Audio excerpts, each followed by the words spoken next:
I think this is like the first vlog in a while that I'm actually starting it off by talking. I'm going to go see Challengers on Friday. Very excited for that.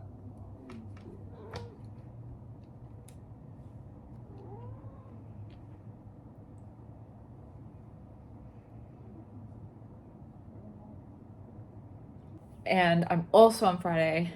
Oh, I hate this. This was actually happening last week, but I thought, I'm like, oh, it'll be fine. But now we're on day 9 and it's not fine. But basically what happened, I have to go to the dentist on Friday as well, which I'm so pissed off about because I've never had this many issues with my teeth. But what's happened is basically I've had a severe toothache in my front tooth for 9 days. And it's one of those toothaches that, like, even the last vlog, I was like, had so many painkillers in me just so I could speak and not think about my tooth falling out of my face. And I finally have caved and I've called the dentist and I was like, I'm dying. And she was like, oh yeah, that's probably a good time to like check, you know? And I can drink hot and cold things and it doesn't hurt. So I think it's my gums. Okay, listen to what I did, okay? I was at work 2 weeks ago almost now, and I wanted an almond croissant. And I went to the grocery store and I got an almond croissant. And I came back and I put it in the microwave. And you know how an almond croissant's like in the middle? It's like in the middle, it's like a custardy. It sounds gross when I say it, but it's like it doesn't not taste gross. But when I put it in the microwave, the outside was warm, but the inside I didn't even know like was burning hot. When I like looked after I burnt myself on this, it was like bubbling on the inside. I took a bite. The inside of the croissant stuck to the back of my tooth on like my gum. So not only did it like burn me, but like it continued to burn. It was like putting my hand on like a hot stove and like leaving it there. I've always burnt my mouth, like the roof of my mouth, my tongue. Yeah, my roof of my mouth and my tongue. I've never actually burnt my gums. And I didn't like feel like tooth sensitivity right after that, but it like gradually started after that, and I've just been in agony for days and it keeps getting worse. And I still fucking hurts. I have so many painkillers in me right now just so I can work and exist. Think about other like when it's like a pain like that, especially in your face, I can't not focus on it. And it's to the point where like I've been in such constant pain for so long that I'm losing my fucking mind. My entire quality of life is gone. I can't do anything. Fortunately, I hate when I look back and like I've lost a huge chunk of time in my life because of like a health ailment.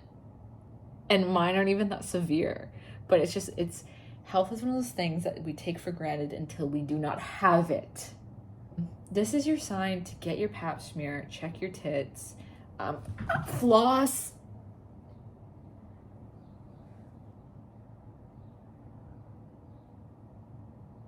I'm gonna put my head through a wall. Ugh. I'm in so much pain.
before I continue binge watching 4 hours straight of Bridgerton,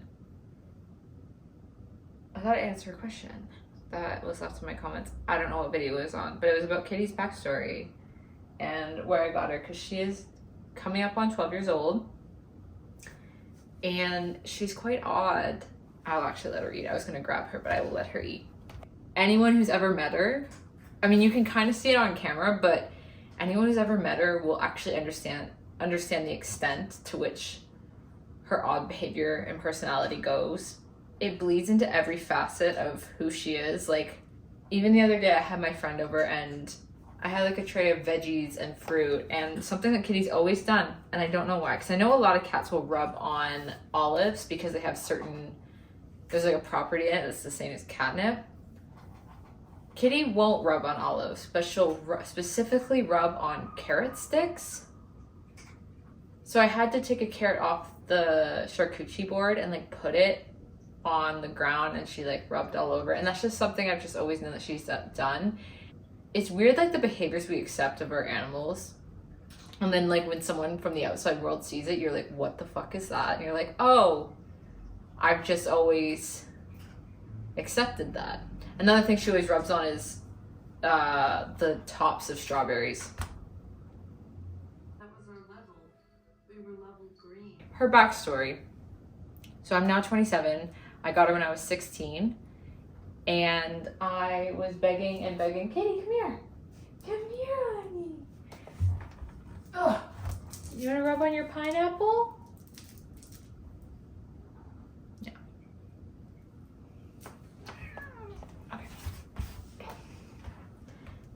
Okay. I was begging and begging and begging for a cat for 6 years, I think, before I actually got you. 5 or 6. Because as an only child, your life is quite lonely. I was going through like a lot of bullying. Severe bullying in my life. And I think I just wanted my animal.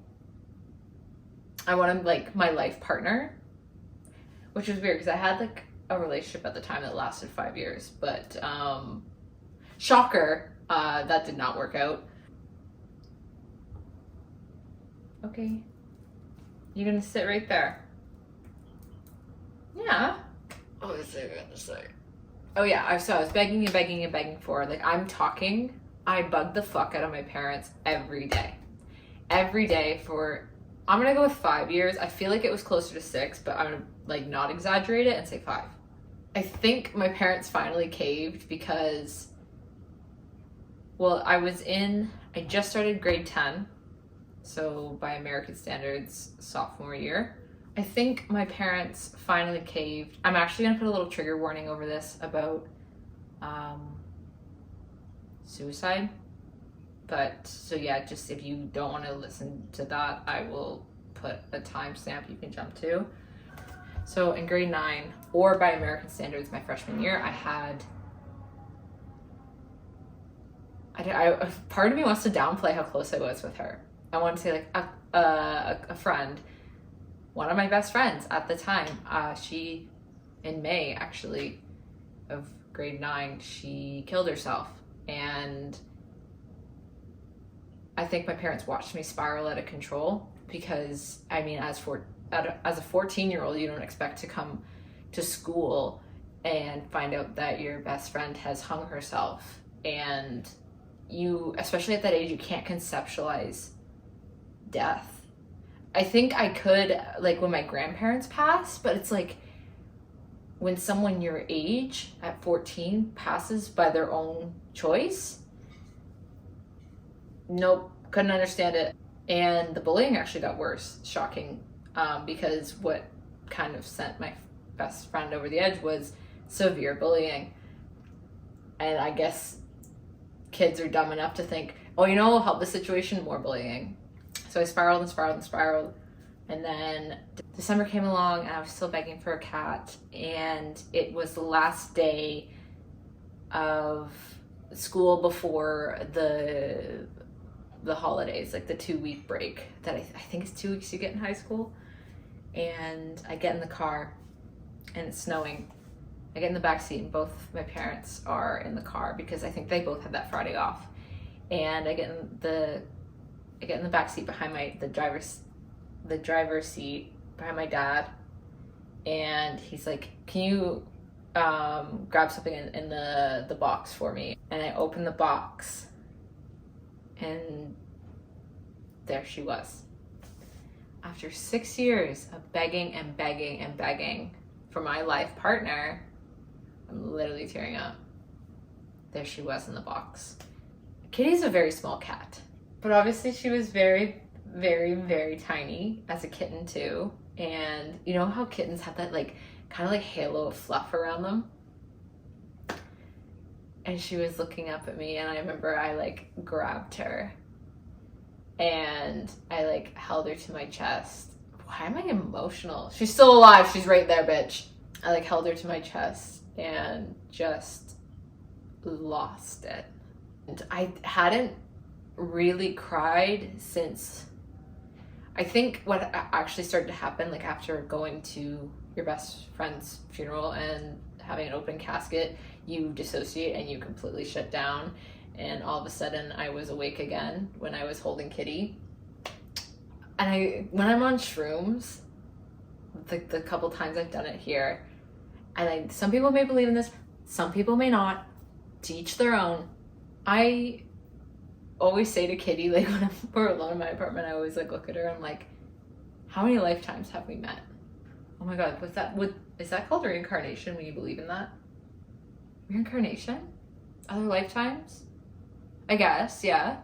I always look at her and I always promise, I will find you in every lifetime. I will find you in every lifetime. Yeah.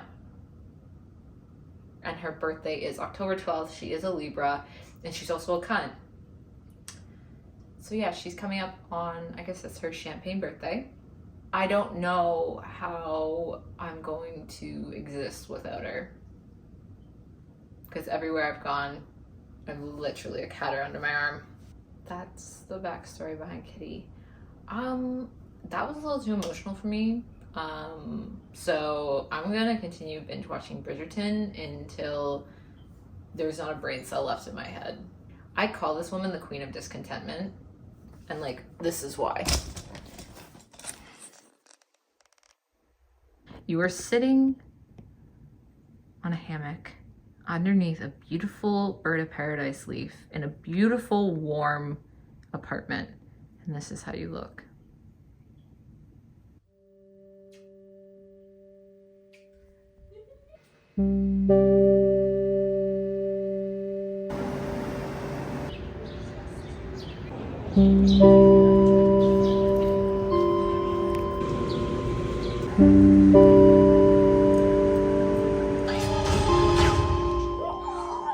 I read the Spanish one.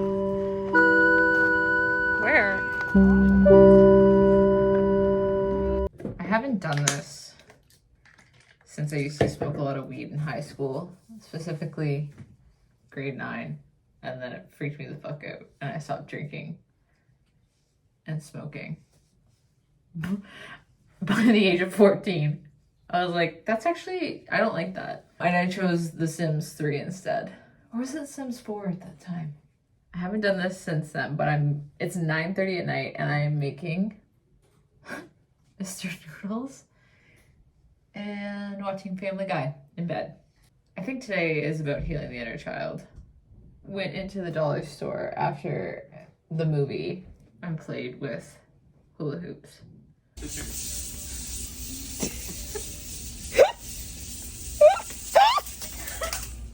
Alright. Okay, take turn. How badly we were sweating at the end of the movie. That's how I me. feel. That was me this morning. Oh, okay. You did record it. Ow. Wait, can you roll it? Yeah, I just did it. Oh, what the hell? Then and then go sorry. Wait, is that the one where we like throw the... Also, the movie, hey, loved it. Loved it. Zendaya kind of slayed, and well, she always says. So that's just that.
a full day out in the sun like that in so long. And as tired as you are, you come back, it's just like, it is such, the first day like that where you come back and you're like, that sun just cooked the fuck out of me today. That is the beginning of summer for me. And I know it's still the middle of May, but in my head, what? Oh, she's getting color. Hey, that's gonna be a bitch to sleep on tonight. Thank you. I had a wonderful day getting brunch with my cousin. Met a friend in kind of like Griffintown and then made our way to the plateau. I was like, this is earthing. And then he's like, yeah, we're earthlings. We're like, this is earthing for the earthlings. Like just feet on the ground, sun on our face. And I said, hi. You know, you like feel like the warmth of the sun on like your face or your chest. Can I help you, honeys? My favorite part. Do you want me to tell you about my favorite part? My favorite part to feel like the warmth of the sun is like when it hits your ear right here. Oh, horny. It is literally nearing Saturday evening. Haven't even started editing this video that needs to be up at 7 a.m. tomorrow. So this is the end. These kids playing outside and I love it. Hope you enjoyed watching and I hope you are having a wonderful day wherever you are, whenever you're watching this. And if you aren't having a wonderful day, I hope you are gentle with yourself. Are you hot or like do you want to be touched?